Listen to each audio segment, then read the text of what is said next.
తెలంగాణ రాష్ట్రంలోని యావత్ ఆదివాసీ తొమ్మిది తెగల సమాజానికి నమస్కరిస్తూ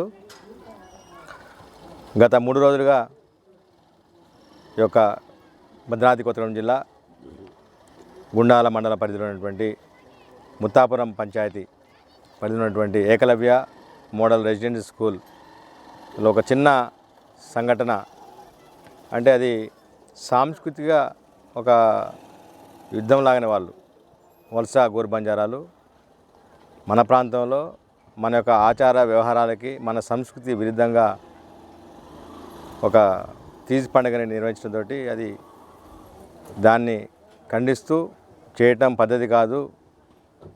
ఇక్కడ అనేక రకమైన విద్యార్థులు ఉంటారు కాబట్టి మీ సంస్కృతిని వాళ్ళపై రుద్దొద్దని చెప్పేసి ఇక్కడ ఉన్నటువంటి సిబ్బంది చెప్పడం జరిగింది. మరి ఆ రోజు వాళ్ళు తప్పు ఒప్పుకొని మేము ఒక 15 నిమిషాల్లో తొలగిస్తామని చెప్పేసి హామీ ఇచ్చారు. కానీ మరుసటి రోజే ఇక్కడ ఉన్నటువంటి ఆదివాసీ ఉపాధ్యాయురాలు సిబ్బంది అదేవిధంగా విద్యార్థులపై కూడా విరుచుకుపడుతూ వాళ్ళని బెదిరిస్తూ మీ వల్లనే ఈ సమాచారం బయటికి వెళ్ళిపోయిందని చెప్పేసి ఒత్తిడికి గురి చేయడంతో వాళ్ళు ఆ ఒత్తిడి భరించలేక ఆ సమాచారాన్ని ఇక్కడ ఉన్నటువంటి స్థానికులు చెప్పడంతో వారు నా దృష్టి తీసుకోవడం జరిగింది. దాంతో నేను హుటాహుటిన మన మంగళవారం సాయంత్రం రోజు ఇక్కడ రావడం జరిగింది. ఇక్కడ వచ్చిన తర్వాత ఇక్కడ ఉన్నటువంటి స్థానిక సిబ్బంది ఎవరు అందుబాటులో లేకపోవడంతో మేము ఇక్కడ ఉన్నటువంటి సంఘాలు నాయకత్వం, అదేవిధంగా సభ్యులు, అదేవిధంగా యువత, మరి ఇక్కడ ఉన్నటువంటి స్థానిక సర్పంచ్ రాధమ్మ గారి ఆధ్వర్యంలోనే ఇక్కడ ధర్నా చేయడం చేపట్టినాం. అప్పుడు వచ్చినటువంటి ఇక్కడ ఉన్నటువంటి అధికారులు, ప్రిన్సిపాల్, పక్కన ఉన్నటువంటి ప్రిన్సిపాల్, వేరే కాలేజ్ ప్రిన్సిపాల్, ఎస్ఐ గారు, సిఐ గారు వీరందరూ కూడా వచ్చిన తర్వాత వీరు మరి అప్పుడే లేట్గా వచ్చినటువంటి వైస్ ప్రిన్సిపాల్ గారు కూడా వారి యొక్క ఆర్సీఓ గారితో మాట్లాడి మరి వారితో నాతో మాట్లాడడం జరిగింది. ఇక్కడ ఉన్నటువంటి సమస్యని వాళ్ళ దృష్టి తీసుకెళ్ళినాం. తర్వాత యొక్క అసిస్టెంట్ సెక్రటరీ హైదరాబాద్ ఉన్నటువంటి ఈఎంఆర్ఎస్ వారు కూడా మాట్లాడడం జరిగింది. వారు కూడా చెప్పడం జరిగింది.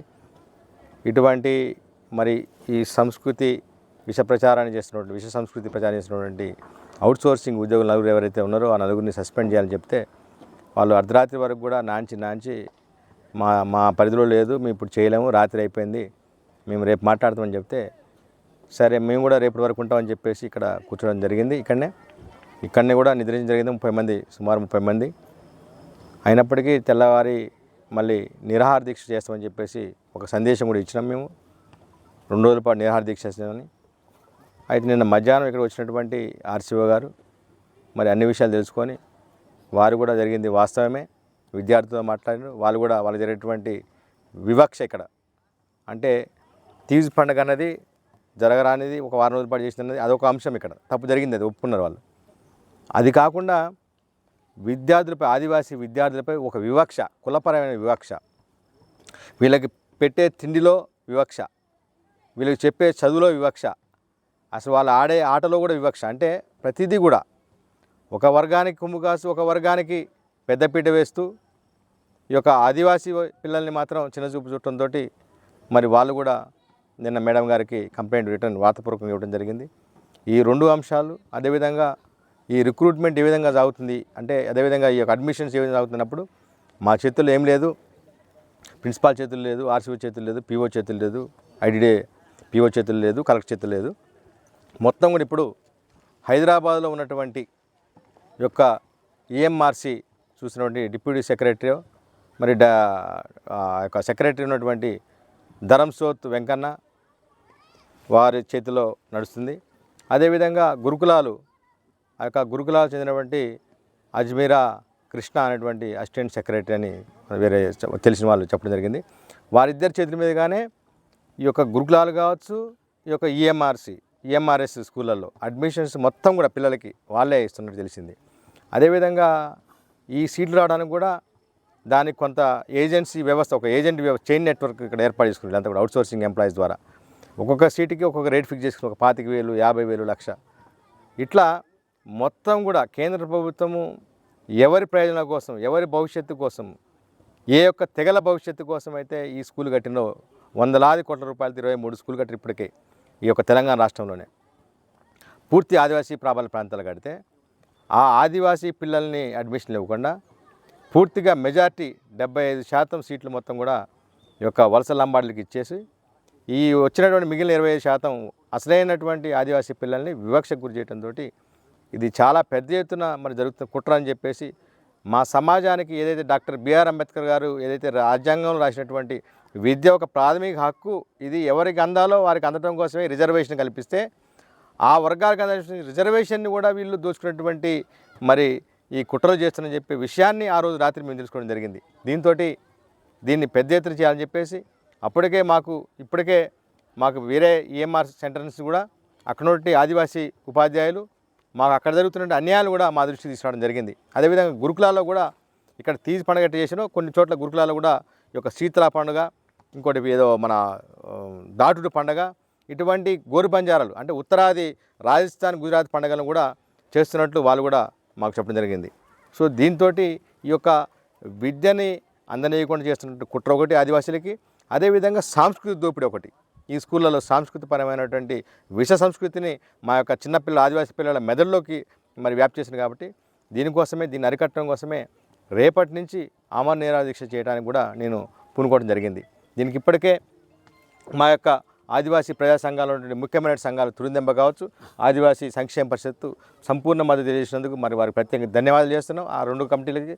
మరి అదేవిధంగా ఇక్కడ ఉన్నటువంటి సర్పంచులు, ఈ యొక్క గుండాల మండలం కావచ్చు, ఆలపల్లి మండలం సర్పంచులు ఇప్పటికే వారు సంపూర్ణ సహకారం తెలియజేస్తామని చెప్పి ఇప్పటికే మరి నిన్నటి నుంచి కూడా వారు రావడం, సంఘీభావన జరగడం, మద్దతు జరిగింది. కాబట్టి ఇక్కడ ఉన్న స్థానిక ప్రజాప్రతినిధులకు, సర్పంచ్ కూడా వారికి, అదేవిధంగా పెద్దలందరూ కూడా వారికి కూడా ధన్యవాదాలు చేసుకుంటూ రేపటి జరిగేటువంటి ఈ యొక్క ఆమరణ దీక్ష జాతి అస్తిత్వం కోసము, జాతి యువత భవిష్యత్తు కోసము, జాతి సంస్కృతి పునరుద్ధరణ కోసమే చేసినటువంటి కార్యక్రమం. కాబట్టి మీరందరూ కూడా ఈ యొక్క 2 మండలాలే కాదు, ఉమ్మడి ఖమ్మం జిల్లా కాదు, ఉమ్మడి వరంగల్ కాకుండా రాష్ట్రం మొత్తం ఉన్నటువంటి 9 ఆదివాసీ తెగల సమాజంలోని వర్గాలందరూ కూడా ఈ యొక్క సంఘ విభేదాలకి, పార్టీ జెండాలకి అతీతంగా ముఖ్యంగా యువత అనుకుంటే సాధించలేనిది ఏది లేదంటానికి నిదర్శనమే జంజీ ఉద్యమంలో కేంద్ర ప్రభుత్వం ఉన్నటువంటి మరి విద్యాశాఖ మంత్రి ధర్మేంద్ర ప్రధాన్ గారి రాజీనామా మనం ఒకటి ఉదాహరణకు చెప్పుకోవచ్చు. దాని తర్వాత పాడేరులో మన ఆదివాసీ విద్యార్థులే చేసేటువంటి ర్యాలీతోటి సాక్షాత్తు ఆంధ్రప్రదేశ్ ముఖ్యమంత్రి చంద్రబాబు నాయుడు గారు జీవో నెంబర్ 3 పునరుద్ధరణ చేసే బాధ్యత నాది, గత ప్రభుత్వాల వైఫల్యం వల్లనే, అక్కడ వైసీపీ ప్రభుత్వము, ఈ యొక్క తెలంగాణలో ఉన్నటువంటి బీఆర్ఎస్ ప్రభుత్వ వైఫల్యం వల్లనే సుప్రీంకోర్టులో జీవో నెంబర్ 3 కొట్టివేయబడ్డది. కాబట్టి దాన్ని పూర్తి బాధ్యత నాదని చెప్పేసి చంద్రబాబు నాయుడు గారు చెప్పారు. వారికి యావత్ ఆదివాసీ సమాజం తరపున వారి ప్రత్యేక ధన్యవాదాలు. అదే విషయాన్ని మా యొక్క మంత్రివర్యులు, మా యొక్క ఆదివాసీ ఆడబిడ్డ మరి సీతక్ గారు కూడా మొన్ననే ఆగస్టు 9 తారీఖు మేము కూడా వారికి చెప్పడం జరిగింది. ఖచ్చితంగా మీ యొక్క ప్రయోజనాల కంటే, మీ యొక్క రాజకీయ ప్రయోజనాల కంటే ఇక్కడ ముఖ్యంగా జాతి ప్రయోజనం అవసరం ఉందాక ఈ సందర్భంలో ఖచ్చితంగా జీవో నెంబర్ 3 అమలు చేయాలి, అదేవిధంగా పునరుద్ధరణ చేయాలి. అదేవిధంగా జీవో నెంబర్ 109 పోలీస్ రిక్రూట్మెంట్లో అమలు చేయాలి. అదేవిధంగా గత 20 సంవత్సరాలుగా అక్రమంగా వలస వచ్చినటువంటి ఈ యొక్క గోరు బంజారా, లంబాడి, సుగాలీలు గత 20 సంవత్సరాలుగా వేలాది ఉద్యోగాల్ని నకిలీ ఏజెంట్ సర్టిఫికేట్ తోటి, నకిలీ స్టడీ సర్టిఫికేట్ తోటి మరి వీళ్ళు ఉద్యోగాలు పొందారు. కాబట్టి తక్షణం ఒక ఎంక్వైరీ కమిషన్ వేసి ఆ కమిషన్ ద్వారా, రిపోర్ట్ ద్వారా వీళ్ళందరినీ కూడా ఉద్యోగాలు తొలగించి ఆ ఉద్యోగాల్ని మా యొక్క నిరుద్యోగ యువతకి ఇవ్వాలని చెప్పేసి కూడా మా యొక్క మంత్రి గారు కూడా చెప్పడం జరిగింది.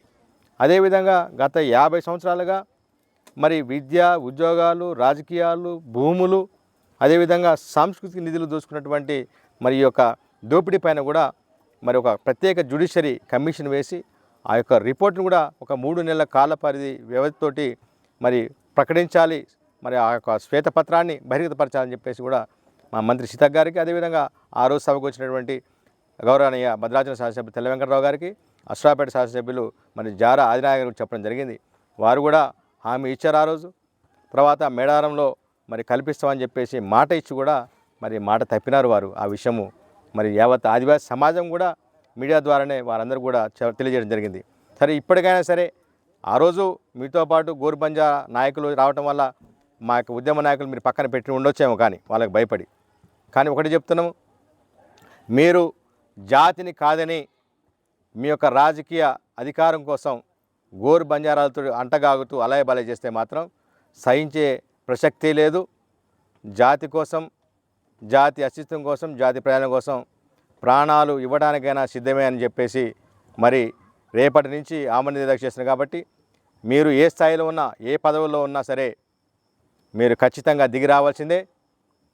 రేపటి రోజున ఈ యొక్క కలెక్టరు పీఓతో పంపించి చేతులుపోవడం కాదు, రాజకీయ పదవులు ఉన్నటువంటి అన్ని పార్టీలు ఉన్నటువంటి మాజీలు తాజాలు ఈ యొక్క గుమ్మడి గుండాల గడ్డ మీద గనక మీరు అడుగు పెట్టకపోతే, జాతికి సమాధానం చెప్పపోతే జరగబోయే పరిణామాలకి పూర్తి బాధ్యత మీదే అని తెలియజేసుకుంటూ, ఆదివాసీ యువత శక్తి చూపెట్టడానికి ఈ యొక్క జంజీ ఉద్యమానికి సాక్షిగా నిలవడానికి మీరందరూ కూడా రేపు కంకణ బదులై రేపు ఉదయం 9 గంటల వరకు మరి ముత్తాపురం గడ్డ మీద ఉన్నటువంటి ఏకలవ్య మోడల్ స్కూల్ దగ్గర రావాలని చెప్పి కోరుకుంటూ, జై ఆదివాసీ, జై ఆదివాసీ, ఆదివాసీ విద్యార్థుల ఐక్యత, ఆదివాసీ యువత ఐక్యత, కొమరం భీం స్ఫూర్తితో పోరాడదాం.